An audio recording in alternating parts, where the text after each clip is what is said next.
ધોરાજી તાલુકાના સુપેડી ગામે આવેલું સુપેડિયા ગણપતિનું મંદિર એક પૌરાણિક અને રાજાશાહી વખતનું મંદિર છે। અમુક લોકોનું કહેવું છે કે અહીંયા બિરાજમાન ગણપતિ બાપાની જે મૂર્તિ છે તે મંદિરની બાજુમાં આવેલા એક કૂવાની અંદરથી મળી આવી હતી। સુપેડિયા ગણપતિ મંદિરમાં લોકો આસ્થા લઈને આવતા હોય છે। ઘણા લોકો અહીં ચાલીને પણ આવે છે। ઘણા લોકોનું એવું કહેવું છે કે સુપેડી ગણપતિ બાપાની કોઈ પણ જાતની મન્નત માંગીએ તો આ મન્નત ગણપતિ બાપા પૂરી કરે છે। મારું નામ હર્ષુભાઈ। આ મંદિર છે રાજાશાહી વખતનું છે। અહીંયા બધા શ્રદ્ધાળુ હાલીને આવે, દીકરા દીકરીઓ દે છે। આ બધી માનતા અહીંયા પૂરી થાય છે। આ ગામ સુપેડી, ધોરાજી તાલુકો, જિલ્લો રાજકોટ। અહીંયા જે આવે એની મનોકામના પૂરી થાય છે। કોઈને હાથ પગ ભાંગી હોય તો મટી જાય, એ લાકડાના સડાવે, કોઈ લાડવા સડાવે, દીકરા દીકરીઓ દે છે। આજનો જન્મદિવસ ગણેશ બાપાનો બહુ આવે છે શ્રદ્ધાળુ।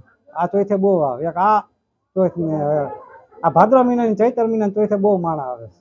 આની પ્રસાદી ક્યાંય બહાર નથી જતી, મિષ્ટાન નથી જતું, શ્રીફળ જાય, લાડવો નથી બહાર જતો।